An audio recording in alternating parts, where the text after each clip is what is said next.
Papasok na po si Kali sa school. Nakadating lang namin sa Santa Cruz Elementary School.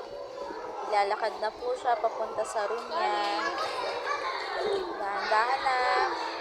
Yan, lalakad siya papunta din sa second floor. Second floor po yung room niya. Lakad lang, anak. After po ng school niya, nagpunta po kami ng Jollibee. Treat kay Ate Kali kasi good girl po siya. Yan. Sa mga di po nakakaalam, si Kali po ay isang PWD.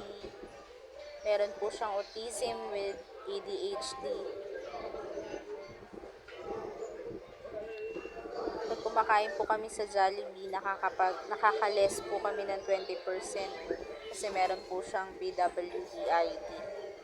Yan, enjoy naman ng bata. Gusto niya after school magja-Jollibee, kaya lang minsan walang budget. So, sa ngayon meron, kaya nakapag-Jollibee po siya.